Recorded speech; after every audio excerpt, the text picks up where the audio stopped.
लालच बुरी बला, अति सर्वत्र वर्ज्यते। साथियों, ये आज की कहानी का शीर्षक है। अति हर चीज की बुरी होती है। आप इस बात को इस कहानी के माध्यम से समझें, सुनें। एक बार एक सेठ जी थे।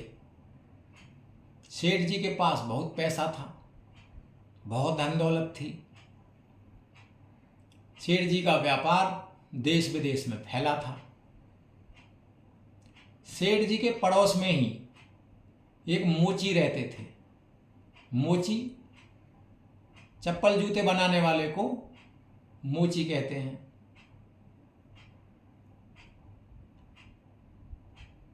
मोची चप्पल जूते का काम करते हुए, अपना काम करते हुए भगवान का भजन, ईश्वर का गुणगान करते रहते, गुनगुनाते रहते और अपना काम भी करते रहते।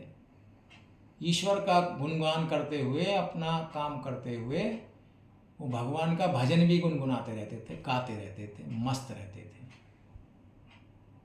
सेठ जी भी कभी कभी उस मोची के पास में अपने जूते बनवाने के लिए जाया करते थे। लेकिन सेठ जी कभी भी उस मोची के भजन पर, उसके गाने पर ध्यान नहीं देते थे। एक बार क्या हुआ कि सेठ जी बीमार हो गए। सेठ जी बहुत बीमार हो गए। सेठ जी ने दुनिया भर का इलाज कराया। पैसे की कमी तो सेठ जी के पास थी नहीं। तो सेठ जी ने बहुत इलाज कराने की कोशिश की, लेकिन सेठ जी को आराम नहीं मिला। सेठ जी दिन ब दिन कमज़ोर होते गए।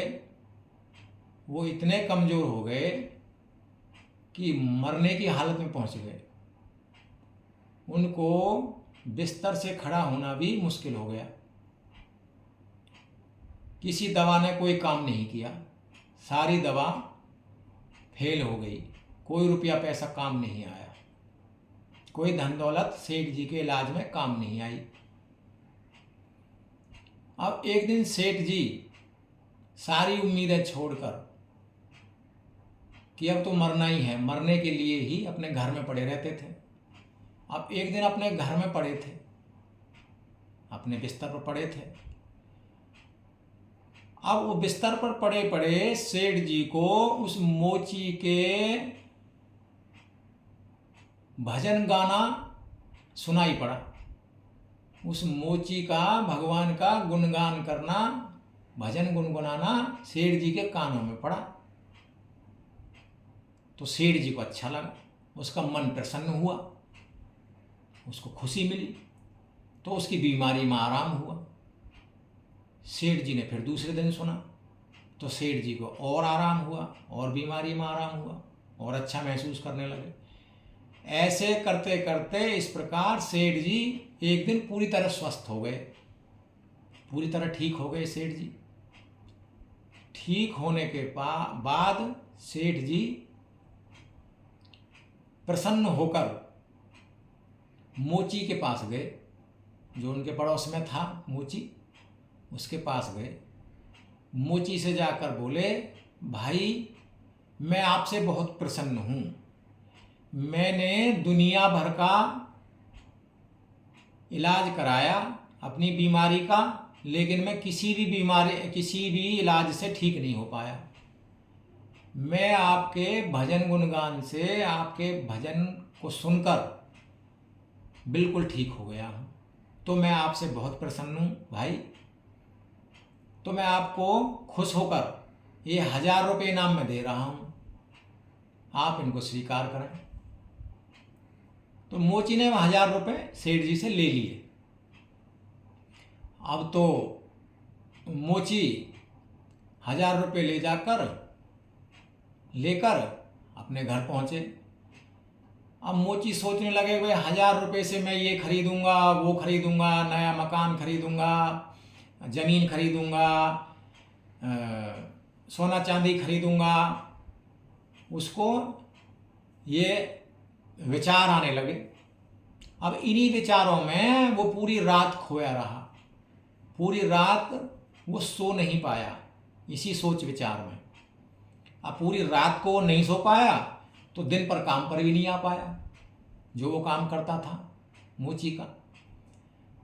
अब ऐसे करते करते उसका काम धंधा चौपट हो गया। वह दिन रात सोच विचार में रहने लगा कि इस पैसे से मैं ये करूँगा, इस पैसे से मैं वो करूँगा। दिन रात विचारों में खोया रहता था। अब इन विचारों में खोए खोए वो मोची बीमार हो गया। बीमार हो गया तो उसकी समझ में आया, उसने महसूस किया, अरे मैंने जब से ये 1000 रुपये लिए हैं तब से ये सब कुछ गड़बड़ हुआ है, तब से ये दिक्कत पैदा हुई है। उसने सोचा मोची ने, वे 1000 रुपये मैं सेठ जी को वापस कर दूंगा, यही मेरी बीमारी का कारण है, यही सारी समस्या की जड़ है। अब मोची 1000 रुपये को लेके सेठ जी के पास गया। सेठ जी से जाकर बोला, सेठ जी अपने 1000 रुपये वापस लें। सेठ जी बोले, क्यों, आप क्यों देना चाहते? तो मैंने तो आपको ये 1000 रुपये खुश होकर दिए थे। मोची बोले, जब से मैंने ये 1000 रुपये लिए हैं तब से मैं दिन रात विचारों में खोया रहता हूँ, दिन रात सोचता रहता हूँ, मेरी नींद हराम हो गई है, मेरा खाना पीना चला गया, मेरा काम धंधा चौपट हो गया, मैं अस्वस्थ हो गया हूँ, मुझे दिन रात चैन नहीं है, कृपया आप अपने 1000 रुपये वापस लो। उसने वो 1000 रुपये सेठ को दे दिए। साथियों, फिर से मोची ने अपना काम शुरू किया। वह स्वस्थ हो गया। उसने भजन गाना, भजन गुनगुनाना, ईश्वर की भक्ति में लीन रहना, अपने काम करते हुए मस्त रहना दोबारा से शुरू किया और उसका काम धंधा फिर से पहले जैसा हो गया और वो स्वस्थ हो गया। साथियों, इस कहानी से हमें पता लगता है कि अति किसी भी चीज की ठीक नहीं है। धन दौलत रुपया पैसा कमाना चाहिए, वो कमाना जरूरी है, उसके बगैर गुजारा नहीं, उसके बगैर काम नहीं चलेगा। लेकिन उस पैसे को, उस धन दौलत को बैंक में रखिए, घर में रखिए, लेकिन उसको अपने दिमाग में ना रखिए। यदि हम अपनी धन दौलत को, रुपया पैसा को, अपने ऐश्वर्य को अपने दिमाग में रखेंगे तो हम परेशान हो जाएंगे, बीमार हो जाएंगे।